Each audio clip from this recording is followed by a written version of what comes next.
Hello and welcome to episode 2 of Reel It In. I am joined once again by... How the hell did we get to episode 2? I don't know, to be honest. Of course, that's Lee Smith. I'm Kevin Shine. I don't know. I just waved there and I just realised they cannot see me whatsoever. No one can see you. So today we're What are we talking about today, keeping in theme with the current What are time we gonna do today? of year. We're going to be talking about slasher genres. Oh dear. Or They're the slasher genre. They're the bloody ones, aren't they? Oh dear. We're going to have a bit of a problem with monetization on this one. We're going to be talking about some dark material. I love how you're presuming we're getting paid for this. You mean you're not paying? Oh, I'm not going to do that joke. It's so stupid, that joke. Anyway. Alright, so, we're just going to be talking about the slasher genre. We're going to be talking about some of our favourite slashers. Why don't you explain to some of our viewers what we mean by the slasher genre? Like in terms, because there are people out there who aren't familiar with. I'm not trying to be smart, not calling any stupid, but I'm just saying there are people out I don't there. really know how to explain it. It's just... So what is the general narrative ideas of a typical slasher film? Well, you need some horny teenagers, drugs, I'm talking about big lad killing killing people. I'm talking about slasher films, not your private films. No, it's true though. It is very true. Slasher genre encompasses the general notion of a guy in a mask or with a big huge blade or a knife chopping up teenagers and or authority figures and teenagers, who are having premarital sex and all that schniz. And Your description of it is a lot more discomforting and I'm just being awkward than mine. To so be we're honest. at 75% of slasher films ever made. That's true.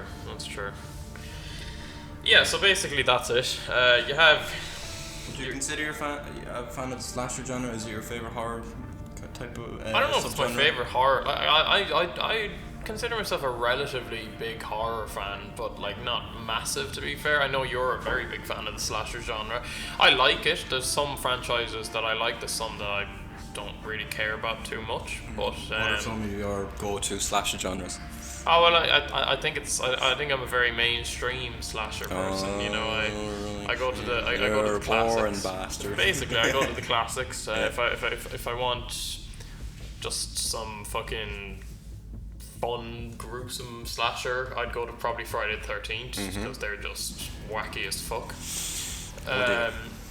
I like the Halloween series. I like Texas Chainsaw is probably the most gruesome one. I wouldn't really go there looking for wacky sort ofness. To be fair, it can get quite The dark. first Texas Chainsaw film is definitely gruesome. Yeah, even though and there's the recent there's not ones try to yeah. go back to that, but yeah. Well, even though in the first Texas Chainsaw Massacre and a lot of the early slasher films in the 1970s, there is barely any blood in them.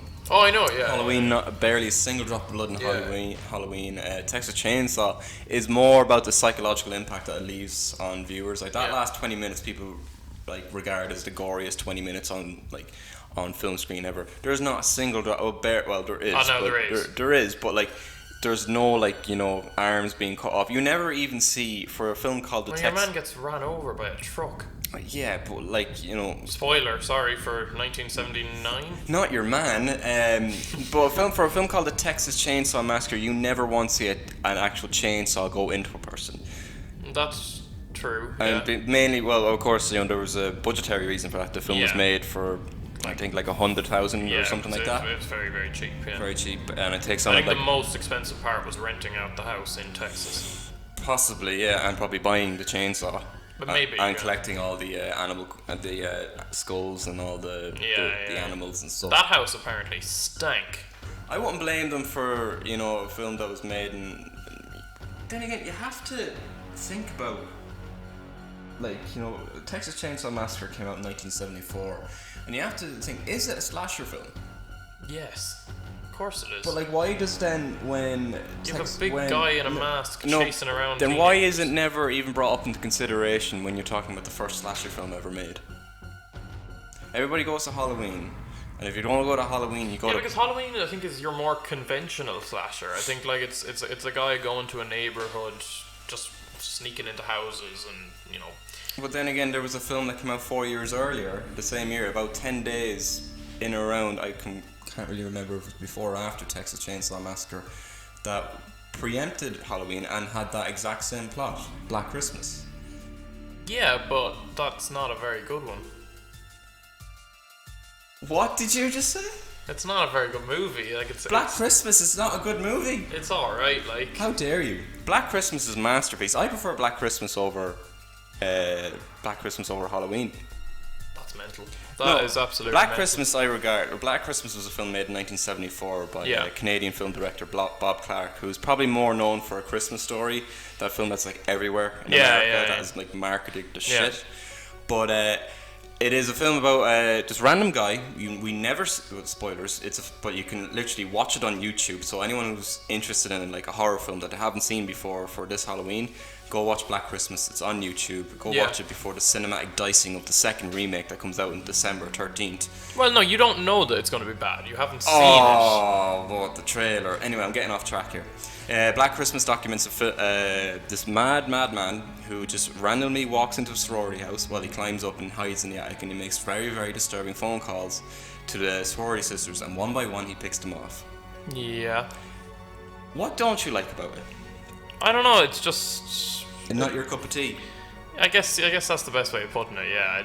I respect your opinion, even though it's wrong. But all right. Well, we're getting off a bit off track here. No. Let's. We're talking about early slasher films, so. No, we were gonna start off with our favorite slasher franchise. Well, we are, and that's my. Well, it's not a franchise, but that is my favorite slasher. Well, what is your favorite slasher franchise? I mean, you've said in the past that your favorite horror of all time is Child's Play. Yeah, and that would be. It's tricky because I regard Child's Play as my favorite horror film of all time. Yeah.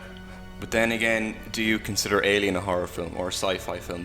Not really. Do you consider Predator a horror film? I consider them sci-fi. Do you consider? But they're sci-fi slashers. That's the thing about the slasher genre is it is very ambiguous. Like the first Terminator could be considered a slasher film. No, absolutely. Yeah. But yeah, in terms of like my favorite one that I can just go back to over and over. But I mean franchise. Yeah, it's Child's Play. Child's Play. I enjoy almost every single one of them. I can't say that about a lot of other franchises. Yeah. I've never seen any of them. Yeah, you're gonna watch one today. Okay. That's grand. And even the remake, which came out in June, which not enough people saw, unfortunately, I thought was fantastic. And it's unfortunate that a lot of the more conventional, not made with less of a heart slasher films go on to do bigger and better in the box office. And I know box office doesn't mean everything at the end of the day, but it's a shame that the one that did have a lot of heart in it, that did try something different, I know they had to do because of rights reasons and such, but that's a discussion for another day. The one that did have a lot of heart, that brought new ideas to the table, kind of went under the radar. Kind of, yeah. I mean, it's become a bit of a cult classic in recent times. Child's Play? Yeah. No, I mean, it is relatively mainstream. It is a classic. The first one is a classic. It's up there with the likes of Nightmare on Elm Street, Halloween. They went very campy and like different for the sequels. Yeah, but that's, you have to blame. I know a lot of people like to blame Scream for that bringing in that kind of thing in the 90s. Scream 1 is a very good film, but yeah, like it kind of is a double-edged sword at the end of the day. Like everybody wanted to jump on that bandwagon, and it made a shit ton of money. It made a lot of people wanted like to half make $1 billion. Basically the next Scream. Until I don't know. Until like 2001, 2002 when it was the like highest grossing slasher film of all time. No, but I don't know if Halloween 2018 is the highest grossing slasher film. It's not the highest grossing horror film. It is I would say, like, it made what was it, 650 million? Halloween 2018. Yeah, I think it was like $250 million, but 350. Oh, maybe globally, but domestically, yeah, it made a lot of money. But we don't live in America, so yeah, thank God. Jesus. But yeah, I consider Child's Play to be my favourite slasher horror franchise of all time. In terms of what I regard as the best horror film ever made, that goes to Black Christmas. It is a better made. Really? Yeah, it is a better made film. The atmosphere in it is incredible. The performances for a slasher film are very good. You need to go in with if you're going to watch Black Christmas. At the bare bones, it is a very conventional slasher film, but you need to go in with the notion this was like one of the first films that ever did this. Yeah. But have I implore you to watch it again? When did you last watch it? Oh, I watched it when I was maybe like 15 or 16 or Watch something. it again. Watch it again. I really implore Okay, you. I'll give it another go. As far as I'm concerned... Are we talking about the one that was made in the 70s now? You're not talking about the 2006 one. I've seen both of them. I didn't really care for either of them. I will admit the one made in the 70s is a lot better than the one in 2006. The one in 2006 is just sort of fucked up for the reason of being fucked up. As far as I'm concerned, like once again, I'm not as big a fan of the slasher genre as you are. So I'm not as well versed on different franchises, but it's hard to say. Like, my favorite slasher movie, I would definitely say, is a toss-up between three, and that's either Halloween 1 from 1978, John Carpenter's, Halloween 2018. What do you mean? You don't like Rob Zombie's Halloween? Well, just that could be the third one. It's not, but it could be. But Halloween 2018 I thought was perfect, in all honesty, for what it needed to be. And then I would also say the original Texas Chainsaw Massacre is, in my opinion, a bit of a masterpiece in terms of that sort of film. In terms of that kind of film, you know. Oh, I acknowledge the fact it is like a very good film. Like we were saying yesterday, if you find a slasher film that's over 7.0 on IMDb, it's incredible. You know, there's you're only on for a winner. 4 that I can think of, and that's Black Christmas, the original. Yeah. Texas Chainsaw, Nightmare on Elm Street, and Halloween. Yeah. I as for what is my favorite franchise, I mean, like, I don't really know which one's my favorite franchise, but the one that I always go back to, because tonally, even from the first one, they're all very similar compared to other slasher genres or slasher franchises. I would say probably the one that has the most consistent storyline up until it starts getting very wacky, I would say it's Friday the 13th. Yeah, I agree. I can go back and watch Friday the 13th. They're all very wacky, even the first one. I'd say the 4th one is kind of more grounded than a lot of the other ones. I watched it the other night, and it still has some. It's like, wacky, but like it is grounded in more so. The first one and the 4th one are kind of grounded. And I think that's why I would consider it maybe my favorite franchise of slashers, because it does take risks. Halloween, I love the first two. I actually do. I know the second one gets a lot of flack. I think it's a good sequel. Didn't you say, you said to me before that was your favourite? It used to be, yeah. I went back and watched the first one, and I have to be honest, the first one is better. But I do love the second one. Once we get into 4, I mean 3 I'm discounting, because even though it is a good film. It is a good film, but it's not a slasher. And no, Michael it's Myers more isn't of in a it, but Twilight Zone kind of. Yeah, I mean, but I like what John Carpenter was doing with it. But the 4th one, I would definitely say, is where it starts getting a bit. Yeah, 4, 5. That period of 4, 5. They start getting 6, a bit Friday the 13th. And with the cult and with. Yeah, it all becomes. With the origins of Michael, it's very boring. Yeah, the franchise sort of. What you have to remember though is that Michael Myers, when Jason Voorhees and Freddy Krueger were like tearing up the box office and stuff throughout the 1980s, when the slasher genre was at its peak of popularity, where hundreds of slasher films were coming out every week, not year, week. Oh, I know, yeah. Hundreds after like they started ripping off them. Michael Myers was not present. No, yeah. Halloween 4 came out in 1988. Yeah. So and there was a long period where Michael Myers just wasn't. And that was when Friday the 13th Part 8 came out. Well, yeah, they came out annually.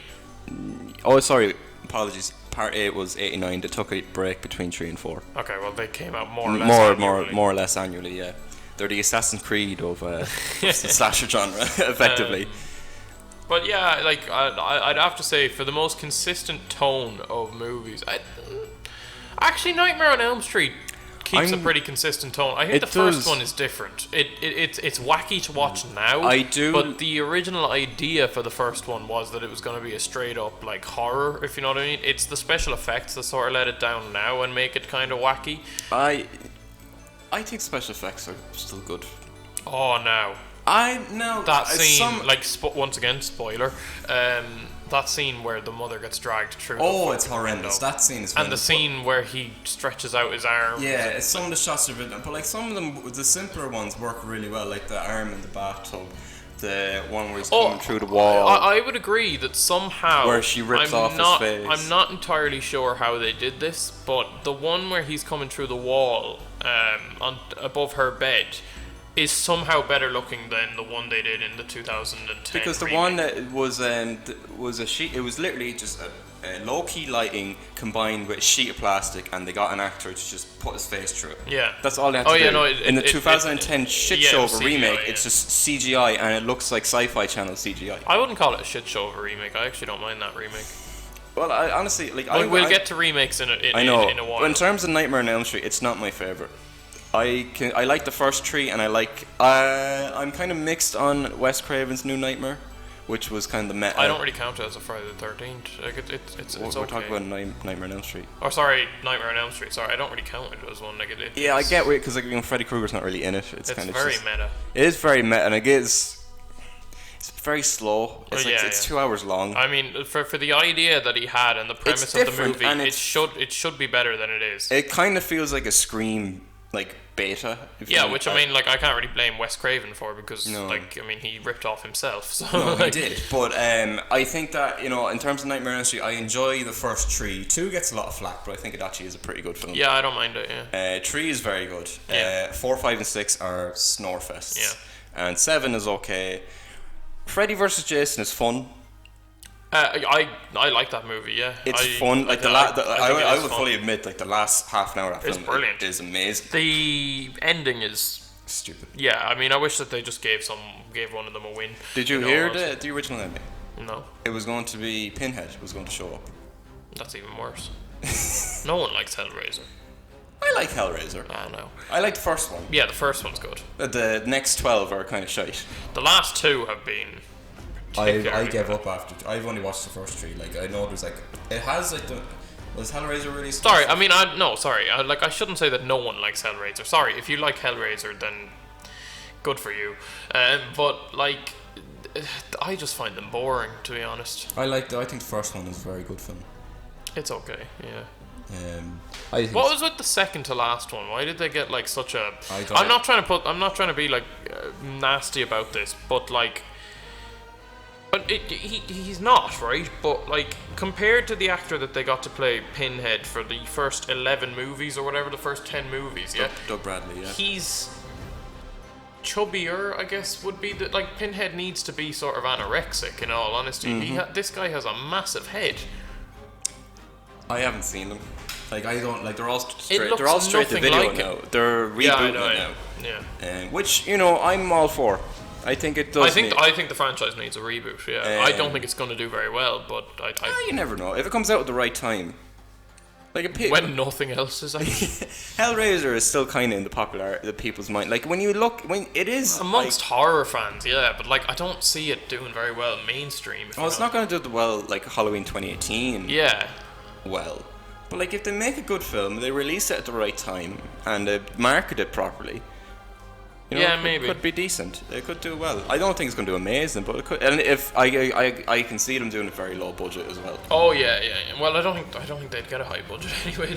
Well, if they can get to theaters, and they're already doing a better job than the series at the moment. So, the next thing we were going to talk about is something that I really don't know an awful lot about. So I'm going to let you just sort of take over this part, and that is the origins of the slasher genre. I don't know an awful lot about it. Well, sit down, son. You're about to have a history lesson. Just keep it to the bare minimum, I would say. Oh, I see. You think I'm going to bore everyone at home? All right, then, Kev. I see how much faith you have in me. So when you're talking about the slasher genre, with horror in general, the origins of the genre is extremely ambiguous. People could say that the slasher genre began in 1974 or 1960 with Peeping Tom. Kev, don't walk away. He's actually walking away. He's gone. So, like the origins of the horror genre as a whole, it is ambiguous. People could go back to 1960s Peeping Tom, or you could even go back as far as 1921 Robert Wine, the Cabinet of Dr. Caligari. It all depends on what you define a slasher by. If it's just a guy with a knife, then yeah, it started in the 1920s. But in terms of what I consider the start of the slasher genre is the pieces of the slasher genre, the formulaic elements that were laid out were laid out like decades apart. So you had the guy with the knife in the 1920s. Yeah. That's one piece of the puzzle. Then you have the teenagers that were all going out partying. You could apply that to the 1940s, Universal horror films. The victims of that film were usually teenagers or like party goers or whatever. Or the 1940s, 1950s sci-fi films, so you had that element. And then the 1960s brought the slow-paced POV camera elements that Alfred Hitchcock kind of imposed. Peeping Tom made a great use of it because Would you consider Psycho a slasher? Yeah, that's where it kind of gets the line draws a bit, because like it depends. Like, do you define a slasher by you never see the killer, you never get to know him until the end of the film, the last 20 minutes? Yeah. Or is there like a high body count? Like Psycho has a very low body count. Yeah. It's only 2 people die in that film. But I would say it definitely does impose an element of like, it definitely brings in like the psychological backstory element of the psycho killer, because every slasher villain has to have some really messed up backstory or some big twist about him or her. Michael Myers. Yeah, true.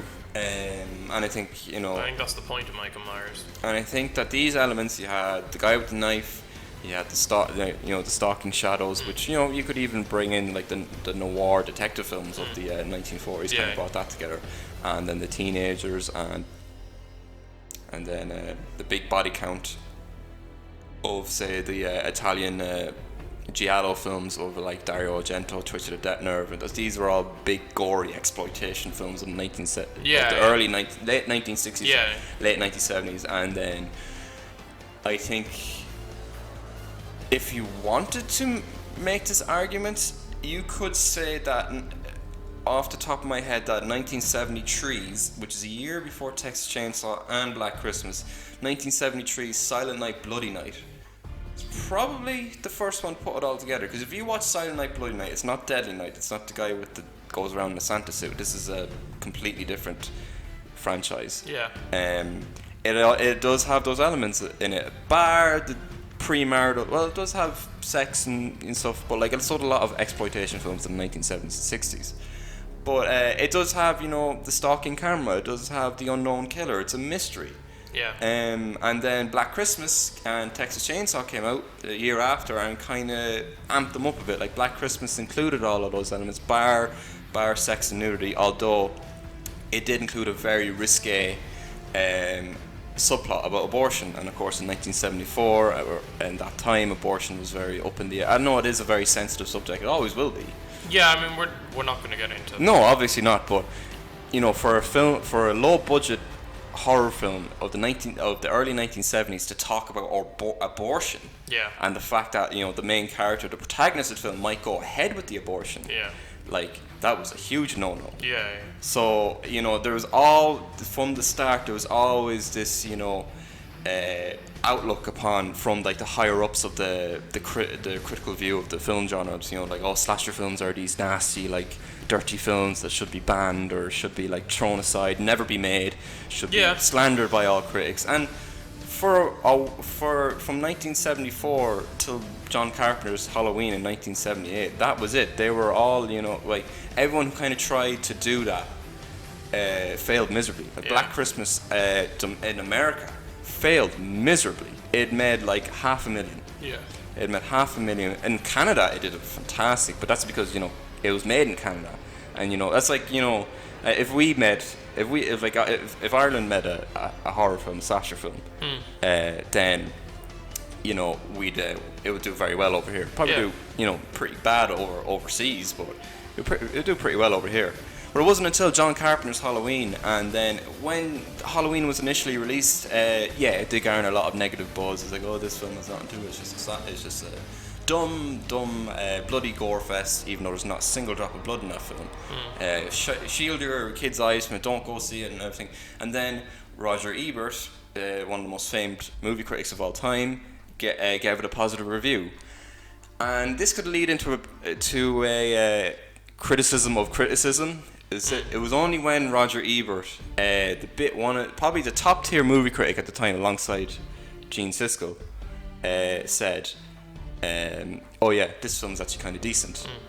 Then everybody else started saying, do go see this film. It actually is pretty good, And then of course It went on to become the highest grossing independent film of all time until Blair Witch Project beat it in 1999, I believe. 1999, yeah. 1999, and then after Halloween was such a huge success, Friday the 13th ripped it off. Everybody ripped off Friday the 13th, and the primal slasher genre was born of the 1980s, where hundreds of rip-offs were coming out every year. New Year's Day, you had My Bloody Valentine. You had, I could name a holiday. There's probably a Kwanzaa slasher film. Probably, yeah. I mean, Thanksgiving. They've done everything. There's Happy New Year. There's April Fool's Day. Any holiday, like, you know, it was an interesting time of film because it was an exciting one because it was literally, you could literally go to any, you know, self, you know, kind of funded movie production studios. Hey, I want to make a slasher film, and they give you the equipment and go off and make it. Yeah. Because they all turn the budget. These are films that are made for no money. They're easy to find location. Just go out in the woods, get a group of actors who doesn't really matter if they can act or not, and most of them can't. Most of them can't. And who knows? You could turn a profit, and a lot of them did turn a profit. Yeah. And the slasher genre gave birth to some of our most well-known stars of today. Yeah, it certainly did. I mean, Johnny Depp started off in Nightmare on Elm Street. Kevin Bacon started off in Friday the 13th. Obviously, Jamie Lee Curtis is still going on in the Halloween franchise. Leonardo, no, he was in Critters. You could say Janet Leigh in Psycho if you count Psycho as a slasher. If you do count Psycho, although I think she was pretty well known at the time. Oh, that's true, actually. Yeah, she was well known, and that was why.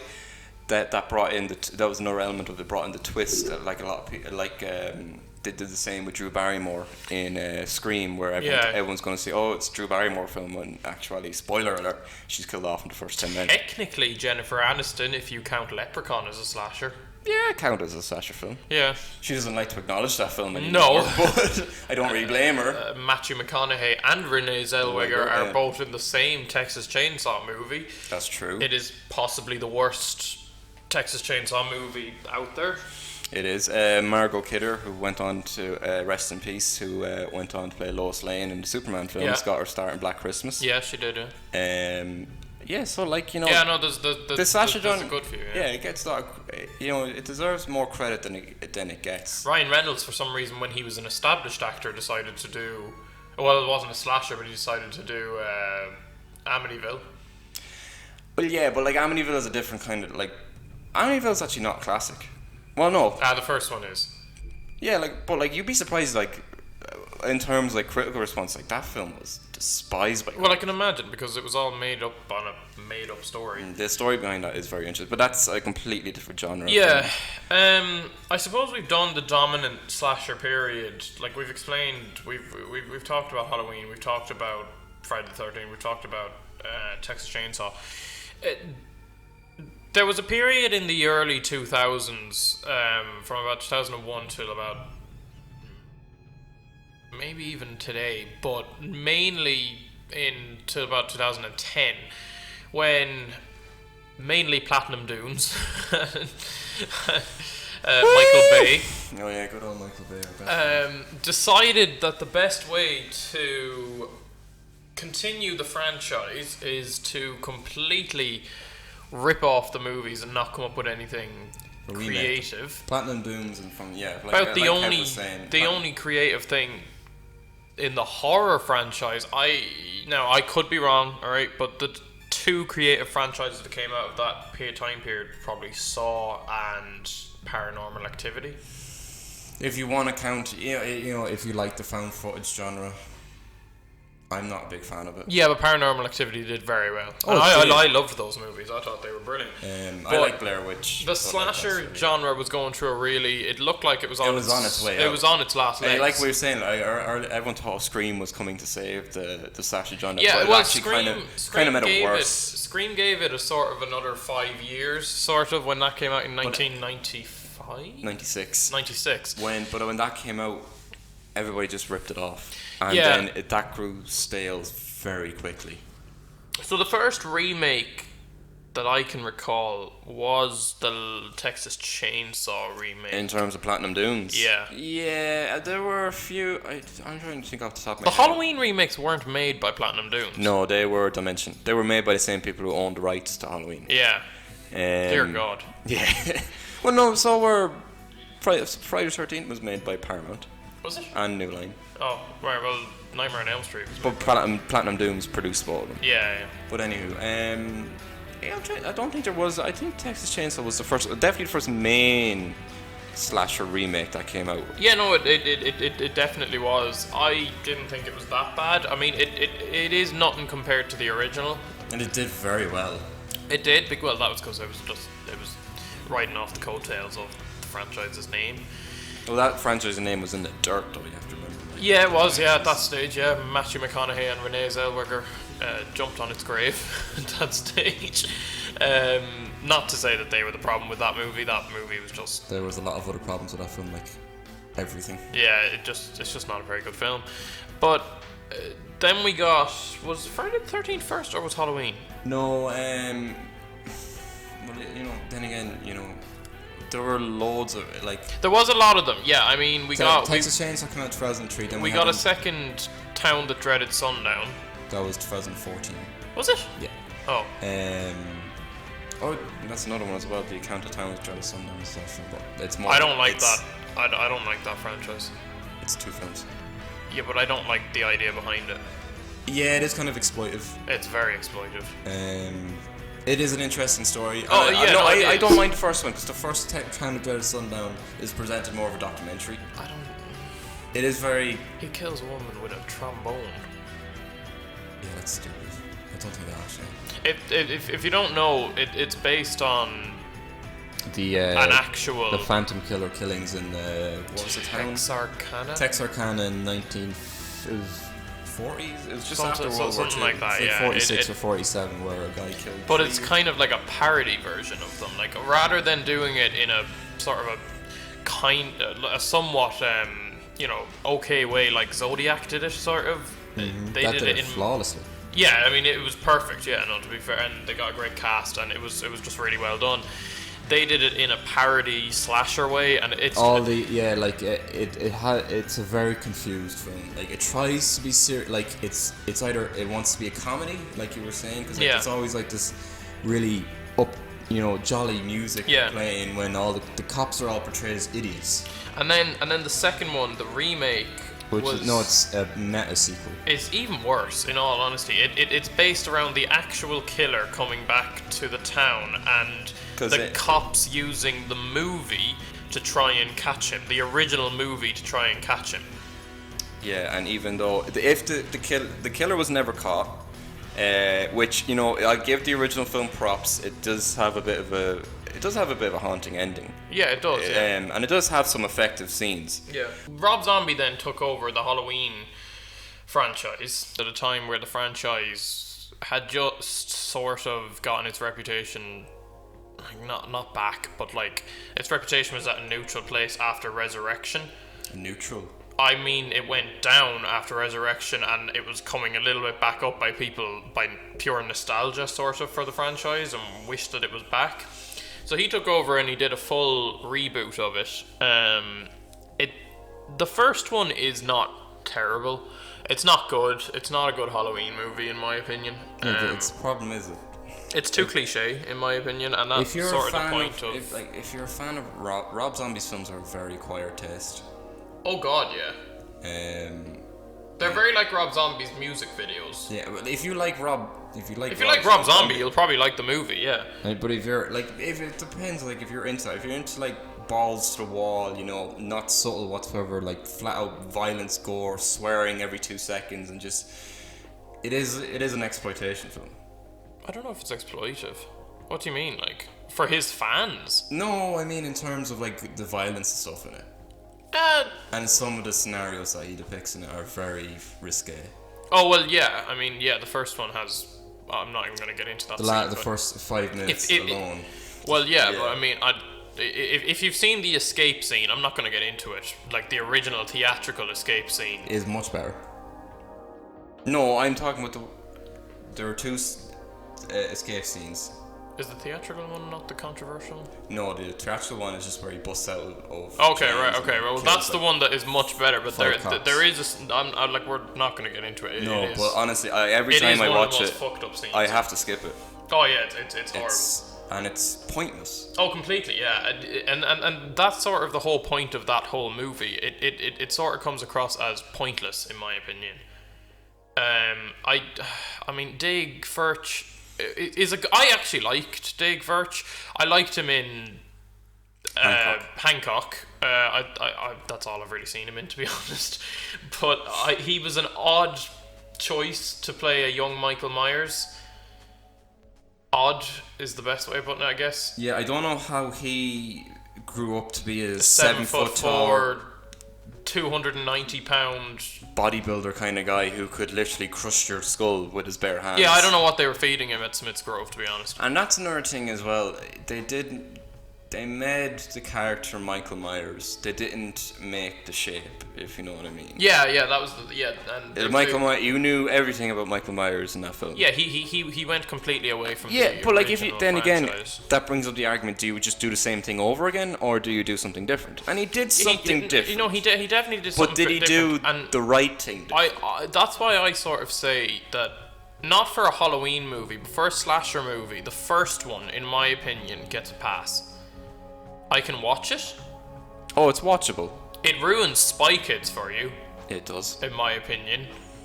Just because I think, honestly, when Junie is in it and he is a little shit.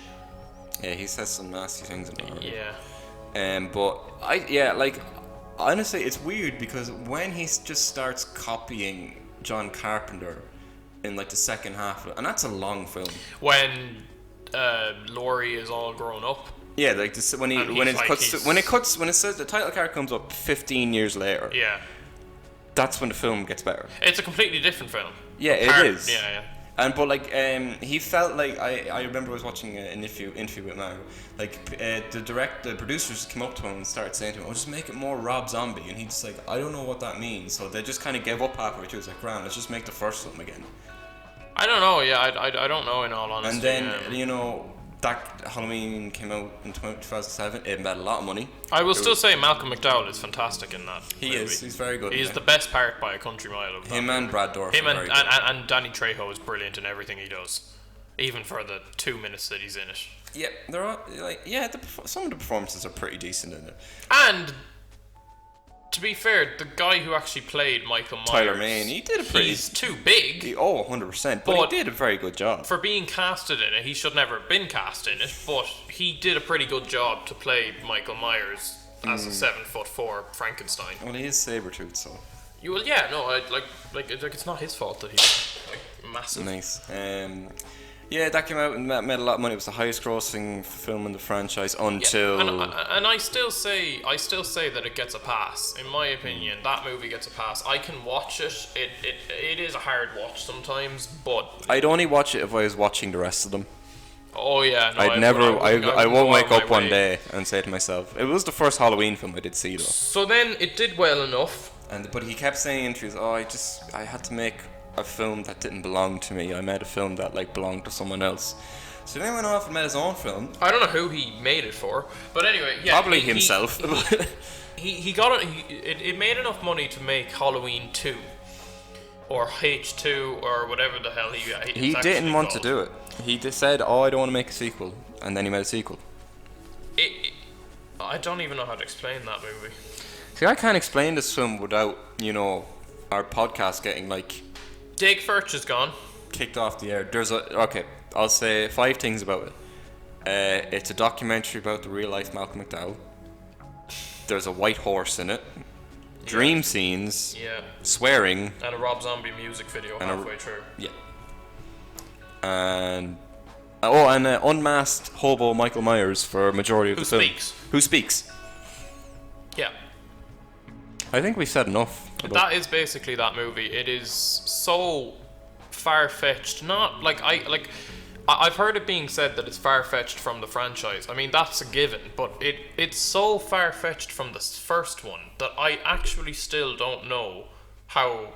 I understand that they're connected by him effectively and Malcolm McDowell and Laurie, who is a completely different character. Mm-hmm. But the rest of it, I have no idea. It is one of the strangest movies I've ever watched in my life. A lot of people like it more than the first one, which Once again, if you're a Rob Zombie fan, I would say that a lot of people who aren't Rob Zombie fans do like it more than the first one. I can kind of see what I don't like it. It's one of my least favorite films I've ever watched. I would actually say, right, it might be easier to watch than the first one. No. Not in terms of boredom, but in terms of, like... That's not. It is a very boring film. It's not very gruesome. Oh, it is, though. Oh, well, have you seen... Compared to the first one. There's no, like, unwatchable scenes in it. There's a lot of cringy scenes. Oh, God, yeah. If you've seen the scene in the ambulance, you know what I'm on about, but good lord, I forgot about that. Yeah, if you've seen the director's cut, it is gory, but like, going back to like when people like this more than the first one, I can kind of see why, because it is different. It is the most out there Halloween film that's ever been made. Yeah, it's so much so that if you took the Michael Myers mask out of it. If you did that, you showed someone the first ever Halloween, right, and then showed them that. They won't put two and two together. Other than the names, yeah, no, I don't see how you would ever see that they're from the same franchise. Yeah. So and that came out 2009. 2009 bombed really badly. Then they did a Nightmare on Elm Street remake, which I don't. No, Friday the 13th. Oh yeah, I don't. You see, there was a theme. There was a theme in the 2000s for these. It was all balls to the wall, make it as gruesome as you possibly can, and have no atmosphere whatsoever in them. And how it casts the most bland teenagers possible with no depth. Granted, the 80s did that too, but there was I don't know. For me, there's just something about. Bland 2000s. Do you want to know what I think actually was the worst thing about the 2000s? What? They got bland teenagers that could act relatively decently. Yeah, there's a lot of decent actors in the remakes. That's the main problem. Because one of the charming things of the original 80s slasher films was that they couldn't act. And you could tell that they couldn't act. Half of the cast in... honestly, this is no joke. Half of the actors and actresses who were in the Nightmare on Elm Street and Friday the 13th remakes are now on the CW in like the Arrowverse. And like Jared Padalecki, is that how you pronounce his second name? I think so, he's now huge for Supernatural. Yeah. And he's in contender to be in X-Men now. Yeah, he's the main guy in Friday the 13th. He's probably going to show up in the MCU next. Jensen Ackles was in My Bloody Valentine 3D the same year. And he's now big with Supernatural, and he's like one of the top 3 considered to play Cyclops in the X-Men reboot. That is the only one, though, actually, no, it is the only one. It is the only one that, in my opinion, just keeps the actual slasher guy, relatively the same. Because it's not very difficult to do Jason. In terms of, you mean Friday the 13th? Yeah. All keeps them the same? Yeah. Oh, I thought you meant My Bloody Valentine. No. Alright, no, they're 2 different people in that. Anyway. It's not very difficult to do Jason. No, it isn't. He's a hulking, non-talking... He has a long shelf life. Like, you can just do him, and like, you can do a lot with him. Yeah. Whether you want to send him to space or not is another question. And they did. And it was amazing.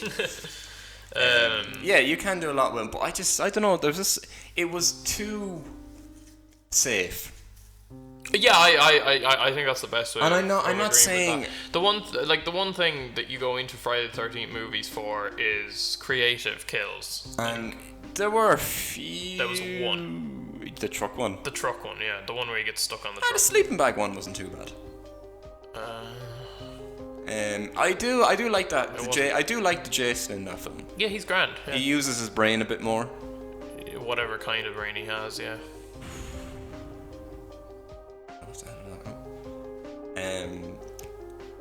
No, like he uses his environment more to his advantage, if you know what I mean. Yeah. And you can see like he has the underground tunnels and stuff, so it kind of does have like it tries to explain like how he keeps popping up everywhere. Yeah.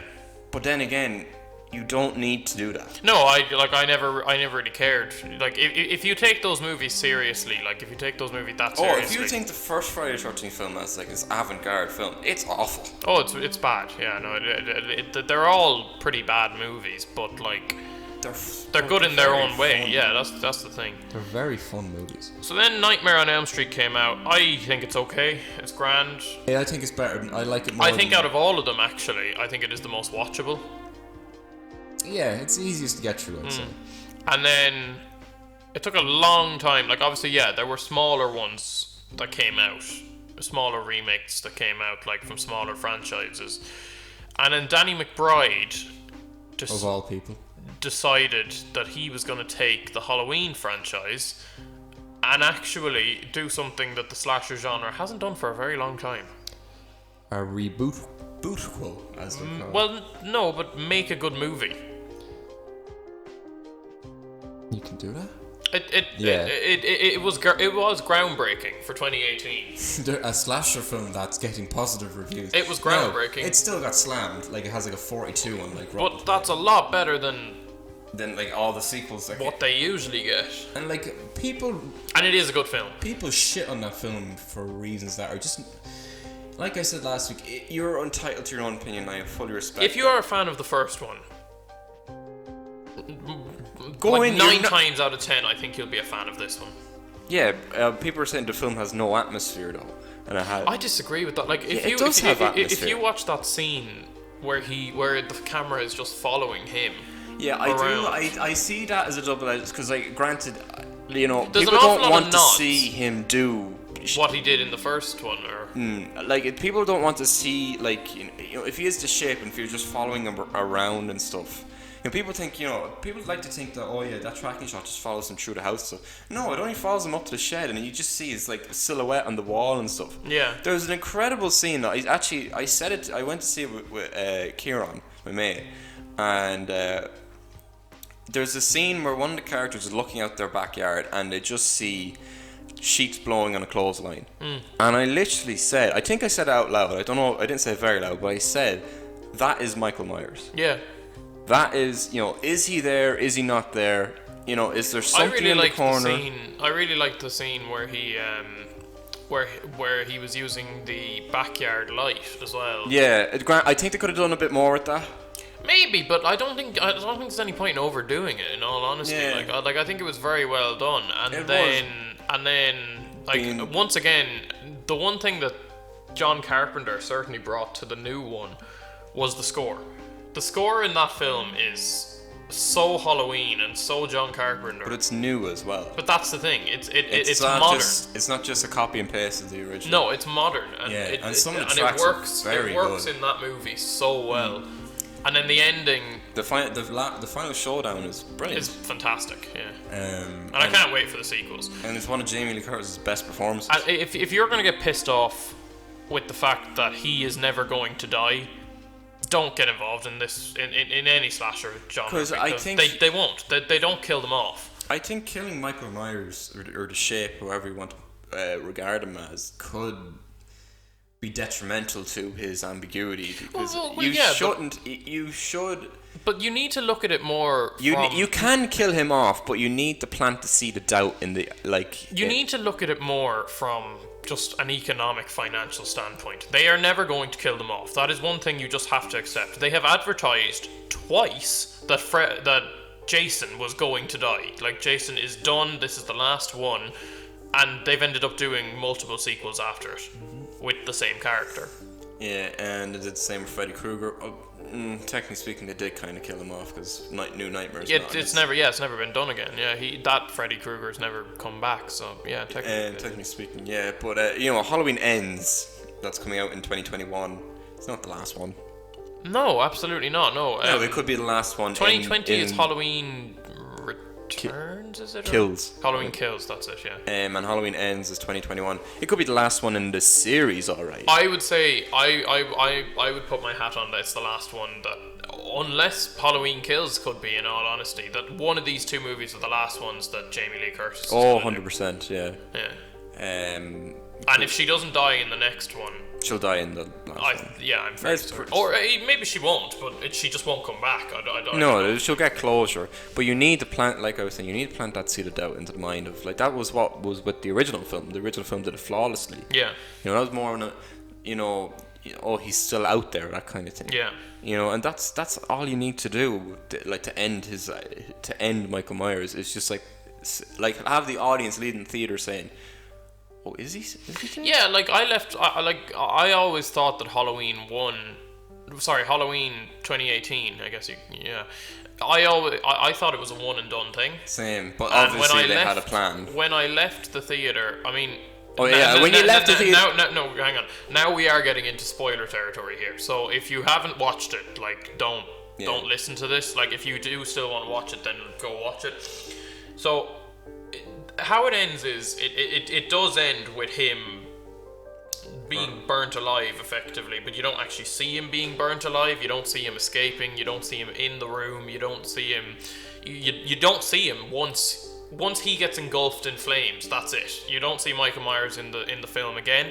I thought it was a one and done thing. I thought, like you were saying, I thought that's how they were going to end it. I thought that it was going to be sort of like open, and you know, we're going to do this one film, but we're going to leave it open, you know, because, you know, I thought Danny so. McBride was not going to end the franchise. I thought so too, but when I went on my phone the next day and saw Halloween had the biggest slasher opening of all time, I said, there's going to be more. Then it was going to do more, and which I'm happy about. I mean, like if they end up doing it as good as they did the first one, I don't know if they will.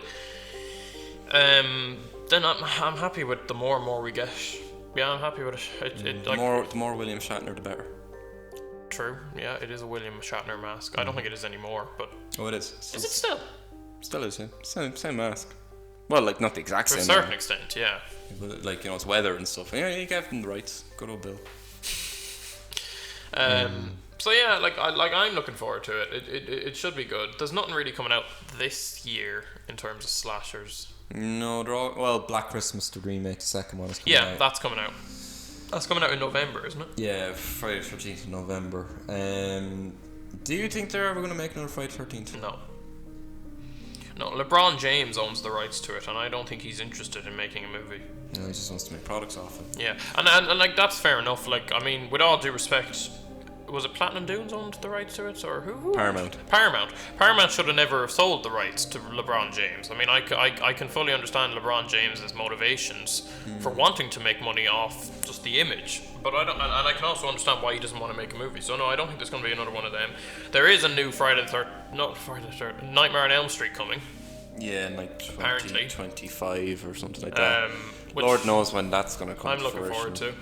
The Texas Chainsaw is getting it's getting a Halloween 2018 treatment again. Is it? Yeah, it's gonna ignore like, you know, Texas Chainsaw came out in 2013. Yeah, it's gonna be like it's gonna be like Texas Chainsaw. Yeah, effectively, it's gonna ignore all the sequels and follow the first one. Isn't it? Obviously the first one, Texas Chainsaw and Leatherface, were all in the same continuity. Yeah, there was Leatherface was actually connected to Texas Chainsaw. There was like a son of a character in Texas Chainsaw. Yeah, they were all the same timeline as the first one, apparently. Yeah, apparently. Yeah, and they ignored it too. So now they're just ignoring those two, and they're going to do it all again. I actually didn't mind Leatherface, but it did really badly. Oh no, it didn't go to see. It didn't get a theatrical release. Yeah, it went straight to VOD. Which, you know, is kind of like I want to say like a death to a genre like that. No, but they were planning a theatrical release. Oh, were they? Yeah. Oof. I thought it was all right for what it was. Yeah. Oh no, I liked it. It's only like I did not like the whole Bubba, was that his name? Oh, the red herring. Yeah. I thought that was stupid. But I don't know how Sam Strike ends up becoming. Yeah, 6'4" Gunnar Hansen. Yeah, I mean, like, you know, whatever. Eat your veggies and he'll be good. I think we're gonna. Will we bring it to a close? So I suppose we will. Yeah. We've talked about an awful lot here. I don't know if we're gonna do horror again next week. Oh, we can do a different genre if you like. We could. I don't know. Yeah. I mean, or we could just talk about something else. I don't know what we're doing next week. We'll think about it. We might move on to more paranormal movies. Because that's something you seem more versed in than I am. I've watched a good few, yeah. I mean, my favourite horror of all time is The Exorcist. I think The Exorcist is just a classic, to be fair, and it is just perfectly done. Yeah, so next week's your week. And I have to be honest, actually, one of the scariest movies, I don't know if you've seen this, but one of the scariest movies I've ever seen by a country mile is The Exorcism of Emily Rose. I've heard of it. I don't find The Exorcist scary. You should watch that one. It is fucking freaky, to be fair. I do have a scariest film that I've ever seen, but we'll talk about that next week. Alright, well, we'll leave it there, so, thank you for listening. Yeah, thank you very much for Thanks for listening. putting up with us for an hour. If you did. If you did. But anyway, on a note, we've gotten a few words of praise. Oh from yeah, people we appreciate everyone that we has do listened to the last one. And we hope this one has kept you going anyway. And we look forward to hearing from you for coming weeks. Yep, thank you very much, and goodbye.